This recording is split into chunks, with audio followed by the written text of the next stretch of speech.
live there.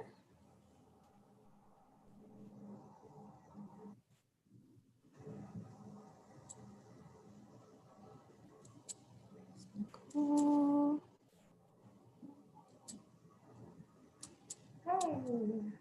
All right. Hi, Genevieve. Hi, Kendra. Hi, Nicole. Hello. I love when I'm not alone. Like, I have my hair up. It's the end of the day. I'm cozy. Stacy still looks very put together and presentable. I don't know how you do that. Just keep rolling. I haven't stopped yet today. All right. So as people kind of trickle in, I'll let them in. But we have Stacy here with us again. She's going to talk to us about relationships and regulation, which is, I've already talked to her about a couple of my families, and she's amazing. I loved hearing what she had to say. Gosh, what was that? Last month, I think. And so this will build off of that and more discussion about how important those relationships are, building that attachment, those connections with those kiddos and families. And so I will let Stacy take it from here. Hey guys, how are you?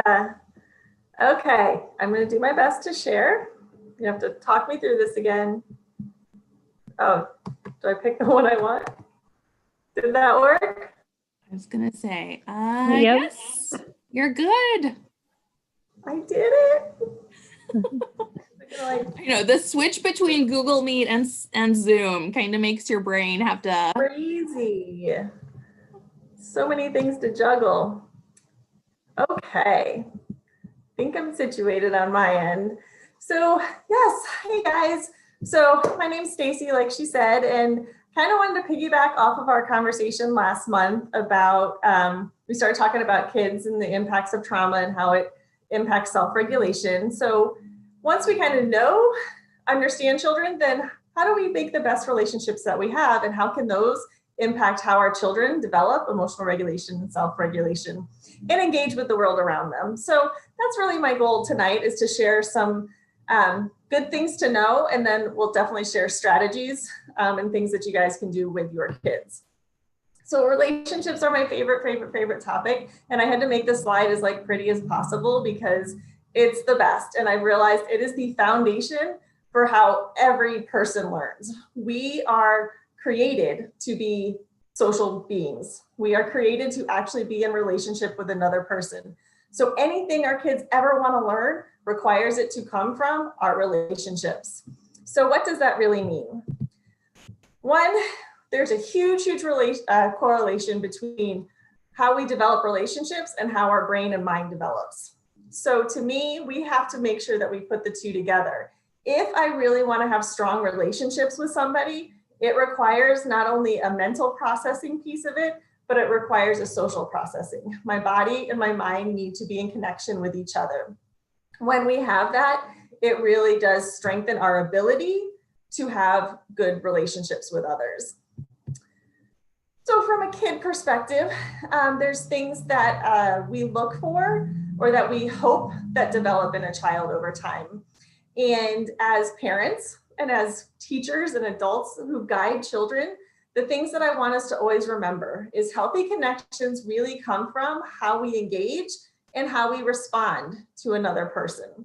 So from a kid perspective, do I engage with them? Do I respond to them in a positive manner? Do I respond in a negative way? What does that look like?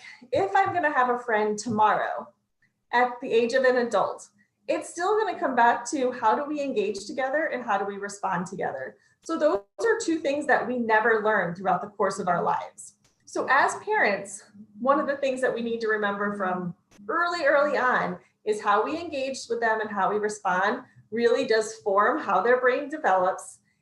And those connections you'll see on the bottom bullet point, those connections really impact their ability to learn, their ability to relate to people, how they manage their emotions, and really how do they function in the world around them. So it's really key that our response to a child makes all the difference in the world. It's really also important to look at how the caregiver responds in specific pleasant moments. So just being close with a simple physical touch, just talking to the child can create a bond. These little simple things actually makes brain connections in our mind. So if I'm sitting next to a child and I just nicely place my hand on their shoulder, like, good job, that's awesome. They are making all of that connection in their mind and saying, ooh, that touch was nice. It makes me feel good. I'm going to do this again. So those are the things that even really simple things, and a wave, a hi, how are you? Or I'm so happy to see you today. Simple language puts wiring into their minds. So that's the positive side. The same thing will go to the negative side. If they get a really horrible negative touch, then that's going to wire a different message in their mind. So all those little moments that we have with kids, they're dialing it away. It's also really important that when we have these little moments, how we use physical touch, talking, sight, sounds, all that good stuff, it's also really important to do it in predictable, loving, consistent ways. Kids get really confused when things aren't predictable for them. They don't have the neurological wiring yet at the early childhood age to always understand what's going to happen next. So that's why routine's really important for them.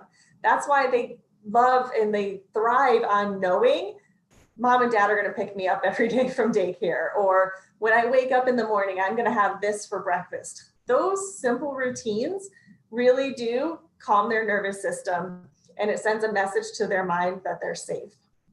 So we can't be super predictable or structured all the time. So please, I'm not saying that. Life is dynamic and we definitely have to be creative and respond to the moments. But they do, if they have expectant consistency, it does help them process things a lot better. So there's always that conversation of nature versus nurture, right? And they're both super important, so I'm not even going to get into the debate. But I think there's a couple key things right here from the nature side of it, is that a lot of our personal characteristics begin even before we're born. So there's certain things that we experience in utero that can impact the type of temperament we'll have, whether we're a chill person, whether we're an anxious person. There's a lot of things that we can, characteristics we can develop before birth.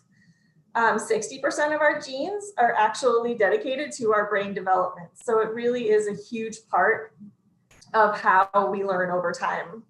But I think this is the cool one, is I think genes play a role in determining your temperament, but research shows that it's your intrauterine environment that has a really big decisive influence on your development. I think that's one thing we don't put enough effort or enough conversation into over time, is what happens in utero. And sometimes there's nothing that happens, sometimes it's perfect and we still have, a child who might be difficult to raise. But then there's other times where there is experiences that can impact in utero. So it's a really short conversation right now, and we could talk about this for hours. And there's a lot of research that has come out on the impact of, development and personality and all that stuff in utero. But I think it's important to know that our genes play a really small part in who we are. It's really the nurture part that comes into what helps us grow and learn and develop and regulate our emotions and become the adult that we really want to become. I think it's really important that we recognize that how these early relationships form in those early years needs to be based on responses. Young children from infancy on up, but especially in those first 5 years, they find all of the value in their world from the responses they get from other people. I bet you if you have a 2-year-old or 3-year-old, they're challenging right now. They can be challenging to you. They can challenge their limits and boundaries. And they're challenging because they want to see, what response am I going to get? That response carries a lot of weight. And kids then realize, ooh, I almost touched that candle and mom got mad. I know if I do that again, she's going to get mad and they'll probably try it again. They're practicing. It's reciprocal. So kids need to know, or I think that's the biggest challenge, is kids know they get a response from us Our challenge is to be intentional and mindful of how we respond.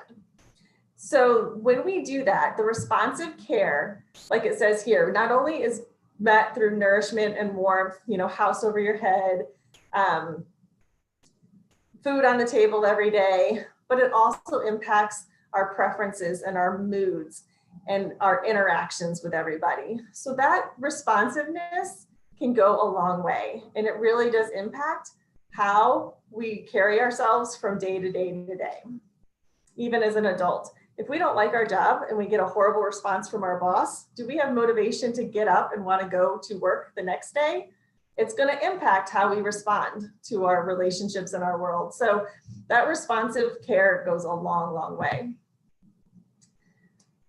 Nurturing, also from a research standpoint, I'll tell you that there is a plethora of research out there on the importance of attachment and developing a bond with your child, as early as possible or from infancy. They carry a lot of context for relationship development based on the attachment with a caregiver. Most importantly, though, and where I brought this back from our conversation last month, is that if there's adverse or traumatic events, then it elevates the individual's cortisol levels. And that's just a hormone in your body, but that's the bad hormone and we don't like it. And if we have cortisol in our body for too long, it impacts our metabolic rate, it impacts our immune system. It can really impair the functioning of our brain. And if our brain's not functioning right, then we're not going to relate to others in the world correctly. So that's the biggest thing I think that we have to recognize, is that a lot of negative experiences over time can increase the bad hormones in our body, which then will impact our development as a whole. So again, we talk lots about that, but that's the gist. And when we come back to keeping cortisol levels low, then it does come back to a relational response, the relationship that helps us keep that lower. Because if I can come get a hug from somebody and they can make me feel safe, then I automatically decrease my cortisol. So that's just one simple example of why that's so important. Another thing to just share is kind of how negative experiences in our lives can result in a behavioral output. So trauma and abuse, and this is really generic, but it's also pretty spot on. Abuse will give you lots of more increased anxiety. Emotional neglect, we might find more depression in a person. Social deprivation, we have the inability to form healthy relationships because I don't have a good social model. I don't know how to have a positive, healthy relationship with somebody if I've been deprived of social interaction in parts of my life.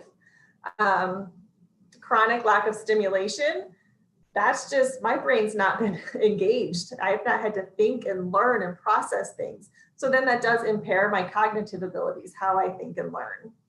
Cognitive neglect, and that's basically the same thing as my brain's not getting stimulation. I am not focusing my attention. I am not engaging in toys or play materials or anything fun. All of that impairs our brain's capacity to learn. If we have lots of stress in our lives, we tend to get really impulsive. If we deal with depression, a lot of times that impacts our emotional regulation. Substance abuse will typically impact a lot. We'll see a lot of hyperactivity that comes with that because our sensory systems and our neurological system just like are on fire all the time. So these are just some examples where we can have negative experiences in our lives, and when they happen a lot over time, it can impact how we form relationships, how we learn, how we view the world around us. So this is like the not fun part of it, but we like to talk about it as a reality because life's not going to always be perfect. But when we have a relational response to a child, then a lot of negative experiences don't get held onto for a long time to then result in the behaviors that you see on the other side. Hope that makes sense. So then we get to regulation. So importance of relationships.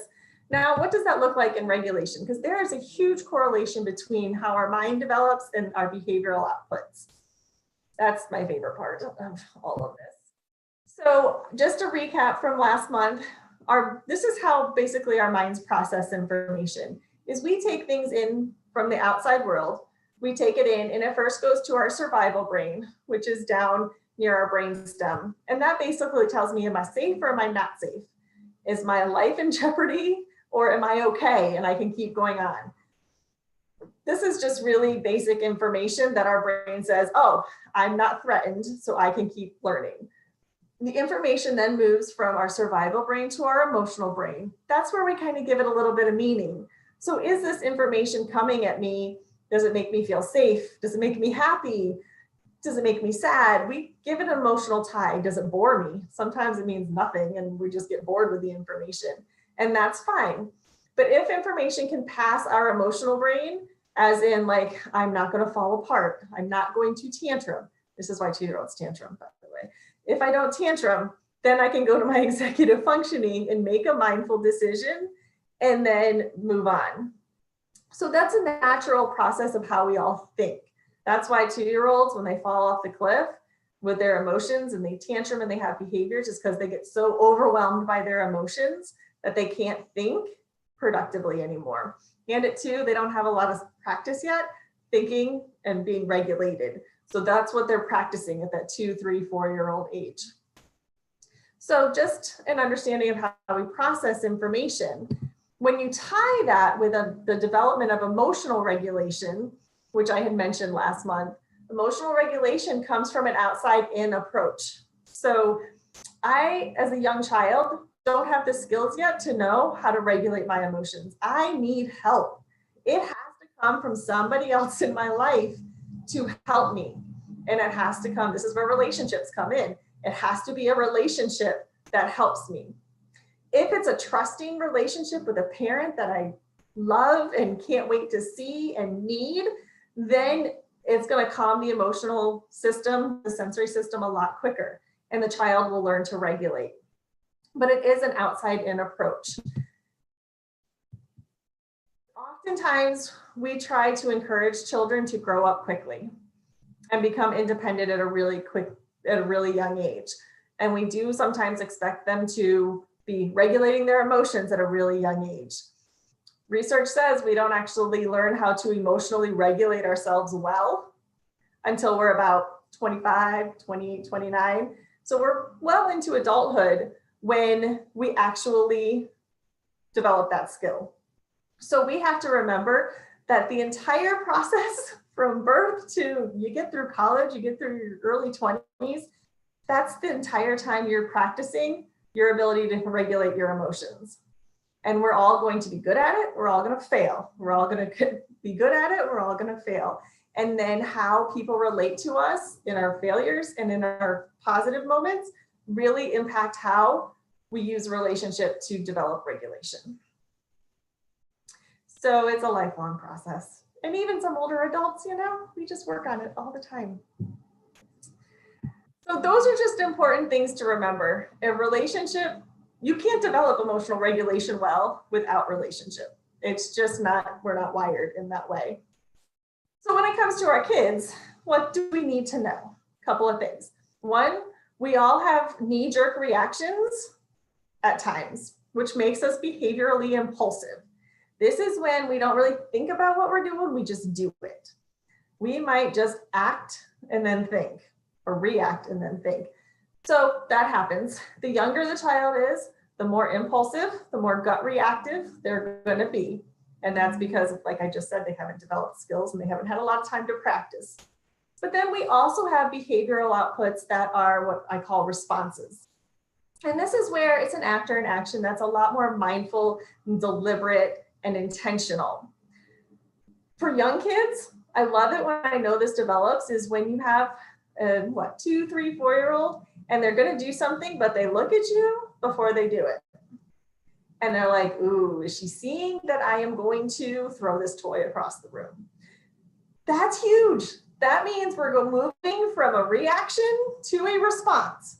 Developmentally, very cool. That gives us some teachable moments because we can teach to, don't do that, do not throw it, I see what you're doing. And the child can make the decision to not be mad and not throw it, or to continue. And that's a parenting teachable moment. but we all have these behavioral reactions and actions throughout our life. So as we're going through the entire process of developing emotional regulation throughout the lifespan, there's always going to be moments where we're going to react or we're going to respond. Our goal when we're talking about this topic is that we see kids responding more often than we see reacting. I expect both, but I really want to see that they're responding to the world a lot more comfortably than they are reacting. Here's just kind of another way I like to talk about this. When visuals usually work, this is a good one. We have a stimulus and we can react. It's like a splat on the wall, and it's when we fall apart. We just start crying and yelling. We might get physically aggressive. Basically, our actions go outward. We can't handle our emotions on the inside, so we react. It goes out of us. Another way I like to, well, this is where I like to move it from the top one to reaction two. If we have the stimulus, we take mindful, intentional, caring relationships, then we're going to actually teach the child regulation, which teaches them to get to the responsive output, the responsive action. And that's really our goal. And that's how we can use relationship to support regulation, because it is a two-way street. So I just like that visual. So as parents and teachers, what can we do?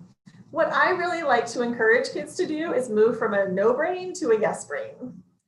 And this is a concept that came up from Dr. Daniel Siegel, who's a psychologist and works a lot with children and families.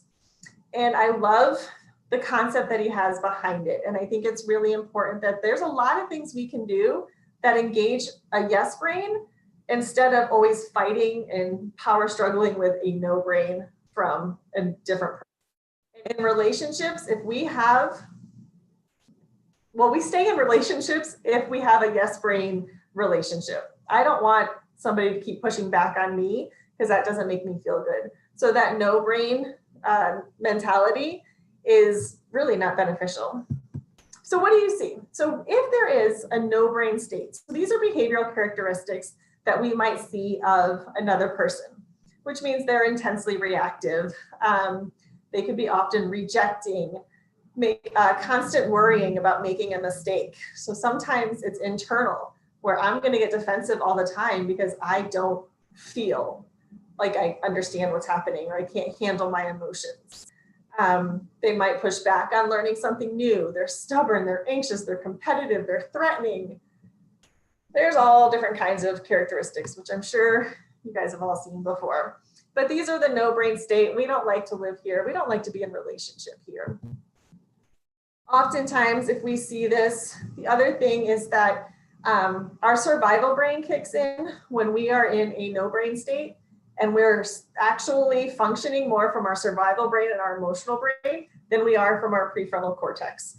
We are not making good decisions because we are not utilizing our entire brain to understand a situation. So this is where we see a lot of kids will go into that fight, flight, freeze, flop response. They're going to do one of those things because they're reactive. Dr. Siegel says, which I just think gives some validation to what we're talking about. Over time, as development unfolds, we can support our kids in developing the ability to regulate themselves, bounce back from difficulties, understanding their own experiences, being thoughtful of others. And the more that they do this, then the more they move from no becomes a yes. A lot of times, kids have a lot of opinions of their own. And so they want to see how that plays out in the world. So we support them in that. Sorry, my screen was a little wonky. So what is the yes brain? To me, this is what's really super most important. It really is actually a neurological state that helps adults and children approach the world with openness, resilience, empathy, and authenticity. It really is a way that our brain is wired and it talks to each other. And what it does is when we respond in a yes brain state, we get receptivity as opposed to reactivity. I want the other person I'm in a relationship with to be receptive to what I'm saying. And so with our kids, this is a really important state that we have to teach them. And we can teach, I believe, all kids how to do this, even if they're a little resistant right now. We can get them there. So I think it's really important that when we do, then we help them increase their own sense of self-control and their own calmness, not even in their behaviors, but in their internal state as well. So when the yes brain is happening, some of the cool things we look at is you will see the other person becomes more flexible, open to compromise, willing to take chances and explore. That's one of the key things I'll tell you if you're ever watching a child play or engage. How willingly do they move about the environment that they're in? If a child has a strong sense of attachment and they have a strong basic foundation of regulation, you'll see them exploring out further and further from the adult or the caregiver. They feel safe enough to move away and come back, move away and come back. Children that stay really, really close to the adult often are really experiencing, they're not experiencing regulation yet. So they're actually holding on to the need for safety and control. So that tells me that we need to work on regulation. They need to stay, they don't feel safe unless they're with somebody.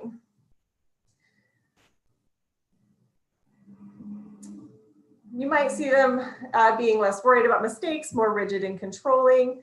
They understand themselves better. They make better decisions. And that's the ultimate goal is I need a child to take information in and be able to move from survival brain to emotional brain to I can make a decision. And it's the one that we want. It's that desired behavioral result. So that's our ultimate goal.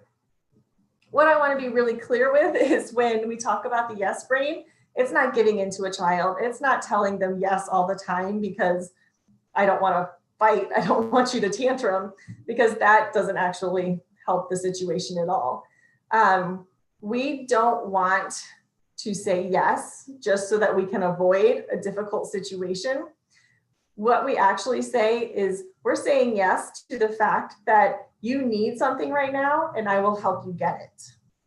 I'm not fixing things. I'm not being permissive. I'm not giving in. I'm not trying to protect you from disappointment. I'm not rescuing children from difficult situations. I'm not trying to make them happy all the time because that's unrealistic. And there's, like I said earlier, we can't put all the structure in so that kids are never unhappy because that will actually do them more harm in the long run. So what I'm looking for is just a way that we can actually let children feel heard. And that's really the goal of this conversation. So when we put this together, this is just a really fancy thing in our body. And I just like to talk about it for a brief second because the social engagement system is really just these neural circuits that connect our brain and our body through this nerve in our back, through our spinal cord called the vagus nerve. Love it. It is actually what wires us to want to be in social contact with somebody else. It's actually what wires us to want a relationship with others. So that when we have an active engagement system, we can be more open to being receptive. We are responsive when somebody tries to take care of us, and we feed and we build off of that over time. So for me, the cool part is that we just need to know it's there. We need to know that we are actually wired, and really we are wired for relationship. And that's why it is our best way of responding for helping kids develop regulation.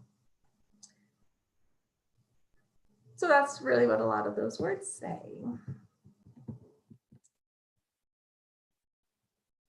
Based on Siegel's work, what I like to come out of this with just that is that, he can confirm through his research that strong relationships are the first step to developing a yes brain, and that connection moves a child from reactivity to receptivity. So it really is backed by a lot of his work, where this stuff comes from. This is the one thing I like us to all remember for our kids is the fact that they're still growing and developing. We also spend the majority of our early life and really up until adulthood developing our upstairs brain. This is our prefrontal cortex where we make all our decisions, right?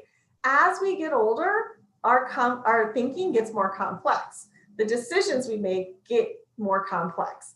So we don't ever stop learning, and our brain never stops working. It's just how more complex is the word. We have more things to think about. We have more things to juggle. We have a lot more on our minds that we have to do. So for kids, we need to know that actually when they're falling apart and they're struggling, it means their brain is trying to make connections and they're struggling. They need our help. So that's where relationship comes in. You're falling apart, I'm here, I'm your person, and I will help you. I'll help you learn something. I will help you manage your emotions.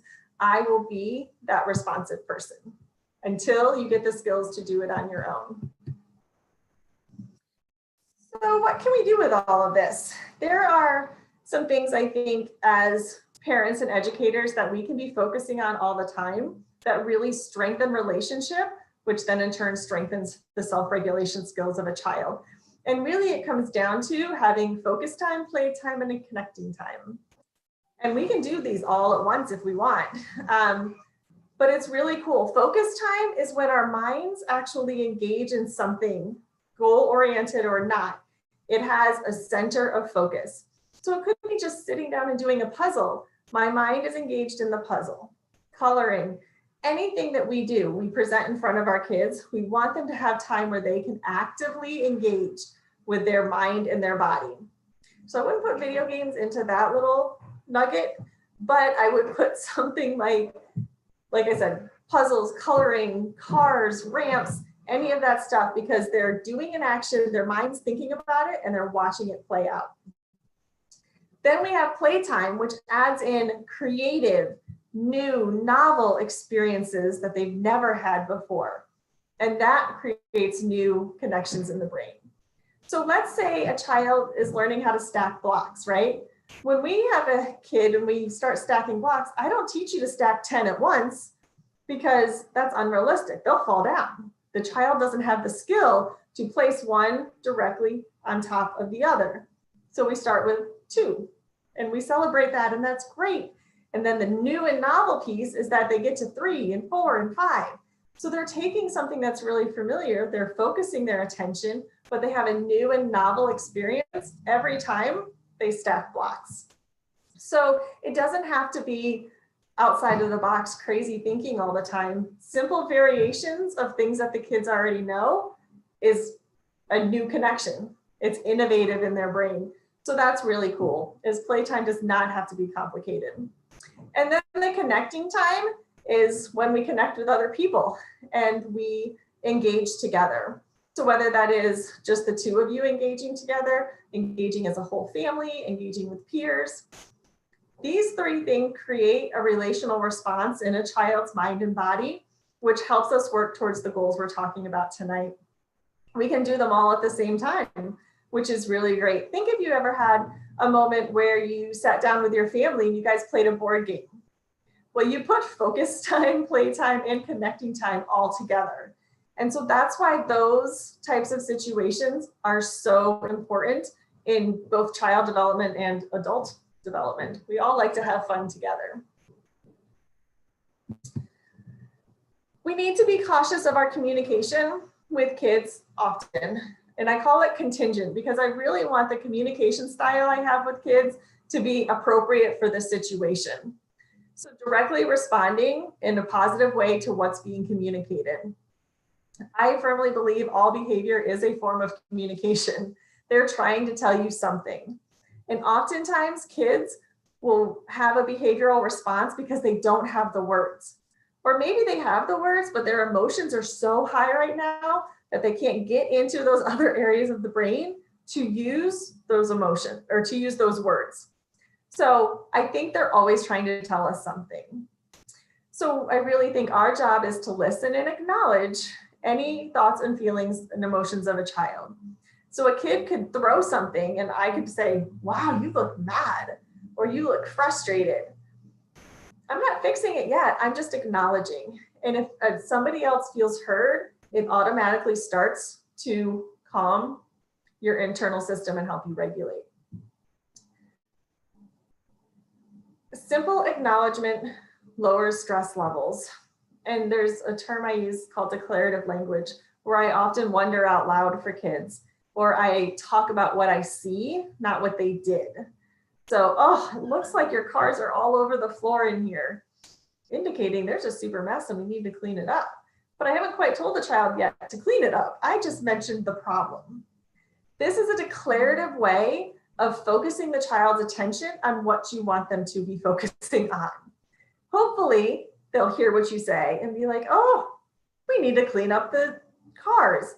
Or if they don't, then you can say, I think it's time we sit down and clean them up together. So we have a contingent communication style that's impactful for the moment. What I didn't say was go pick up your cars, because that can elicit anxiety in somebody, and the child will be like, nope, not doing it, mom. And we go down a path that we don't sometimes want to go down. So that, I think, is a really great way of just acknowledging and focusing the attention on what we need to focus on without heightening the emotional state, so that the child will not activate the no brain, but they'll activate their yes brain.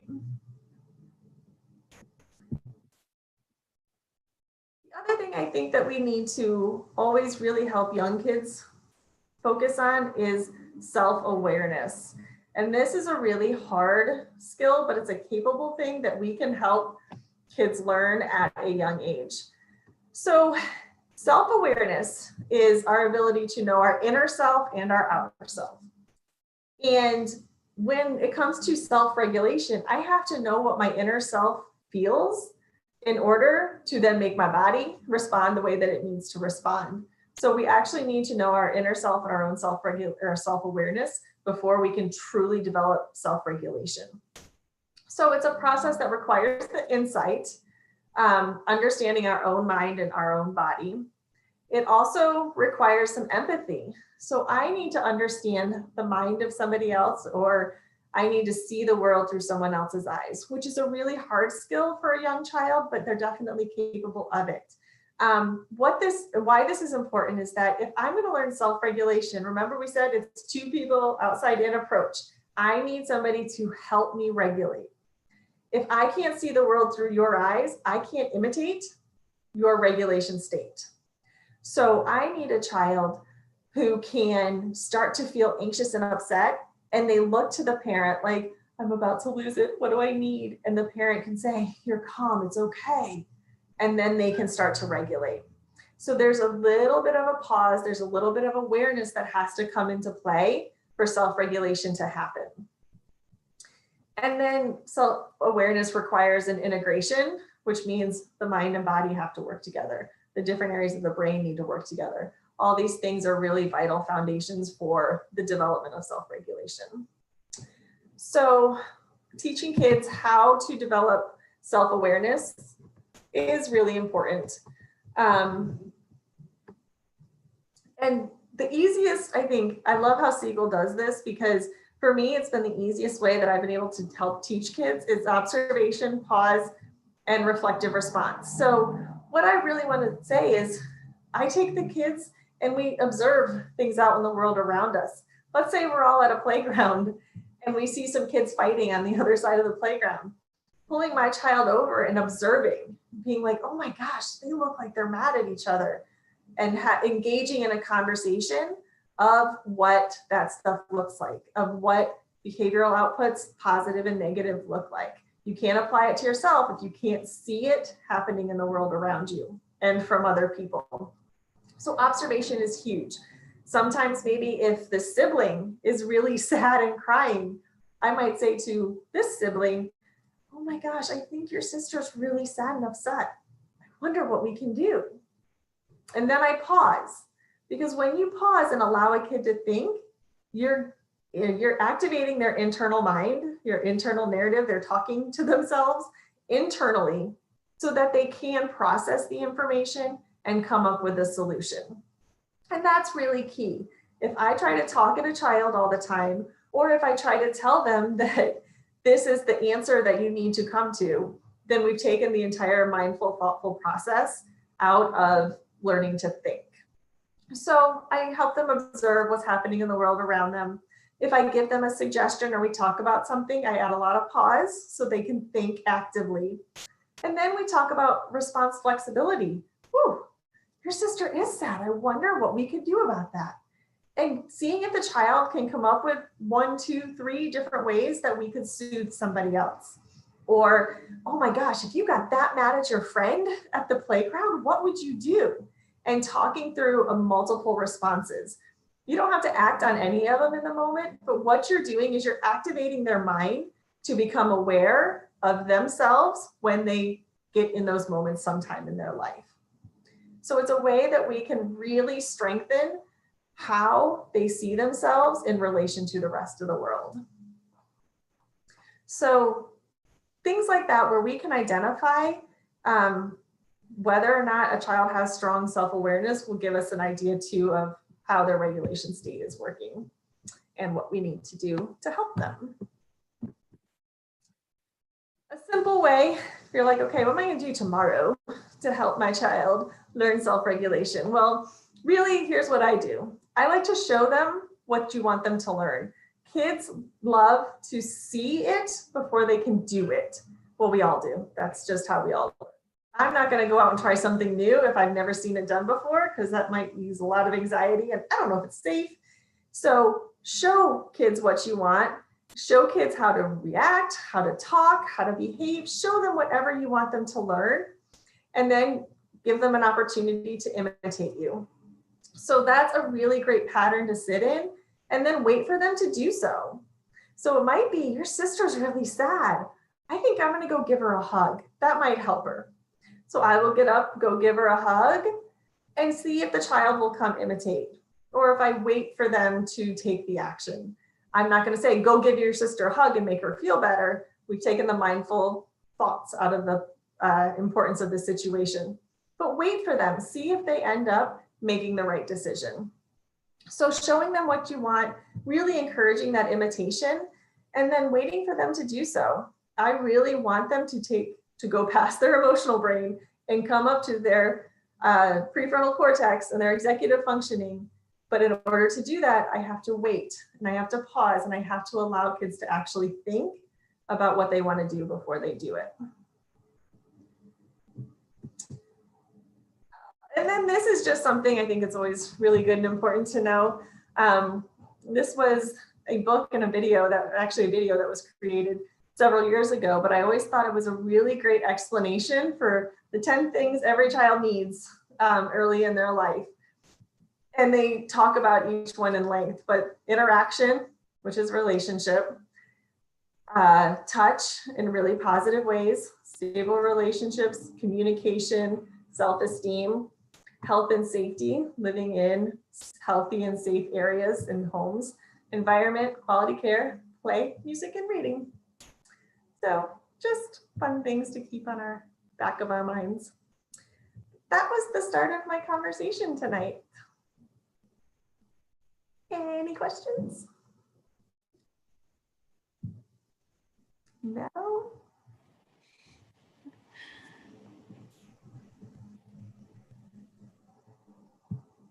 I know. I loved it. I think, Stacy and I talked before we started tonight about just the importance of building that attachment and those relationships and those connections with those kiddos. I think sometimes we take it for granted, and I'm guilty of it. I'm a mom to 3. I have 3 jobs. I do tons of stuff. So sometimes I go through my day and I look at my kiddos and I'm like, why are you acting like that? And then I think back, like, when's the last time I hugged you? Did I ask you about your day after you got off the bus? Those tiny little connections that you can make throughout the day. Have I done those things? So just to be more intentional to build those relationships, even with the youngest of kiddos, can really change the whole day for them. And, I like that Stacy also put into play, are they hungry? Are they tired? Did they get a good night's sleep? Those basic needs, making sure that those are met and then moving forward. Yeah, I loved it. Thank you so much, Stacy. Does anybody else have any thoughts or questions? No, I appreciate your comments too, Stacey. I love the comment you mentioned about the behavior as a form of overall communication. I think for so many, I ask my families, there's some behavior issue. What's causing that behavior, do you think? Think about the reasons why. Are they hungry? Are they tired? You've had a busy day, talked to your kid much today. What's going on? I think the importance too is establishing those feeling words at a young age too. I like your idea too, Senator, is this pausing after you say, oh, look, your sister is sad. I wonder why is she sad? I wonder what we should do about it. And giving them some idea to help respond to that was very beneficial. So thank you again. You're welcome. I think both of you make such really good points. I think as a parent, we juggle so much all day long, right? And I think it's really hard when I know those little moments make all the difference in the world, but I'm never great at them. I make good decisions. Sometimes I don't. So always give yourselves grace when it comes to that. I think, but like you said, a lot of times we don't give opportunities for kids to actually think about what we tell them so that they can actually create their own response. Once I give a kid something to think about, I want to wait for them to respond, because then I'll know, did you understand what I said or did you not at all? Because their action or reaction or behavioral next step tells me if he went over and gave his sister a hug, then he totally got the message of the moment. If he turned and walked away and he's like, whatever, I'm out of here. Okay, we're going to come back and work more on empathy. I know it's something you need. So really that pausing to me is just, it makes a lot of difference when we're really wanting to work on regulation. So yeah. Absolutely. Yeah. So I put, we have a feedback form. So I put that link in the chat. So anybody watching this tonight can go fill that out. Just give us your thoughts and feedback on this. We also, in conjunction with Stacy's relationship and regulation tonight, next month, we are talking about behavior strategies and also sensory and regulation with our early childhood over at Barfield, our occupational therapists there. So that is something to keep in mind. The dates, I think we're still working on pinning down exact dates for those two, but those are coming in January.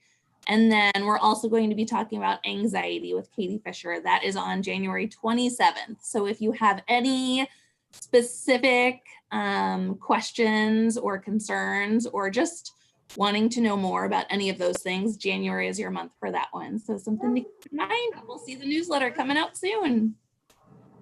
Awesome. Well, thanks guys. I appreciate your time, and that's the luck. I'm here to help. Absolutely. Thank you so much, Stacy. And thanks everybody for joining us. Thanks so much. Appreciate it. No problem. See you later. Bye.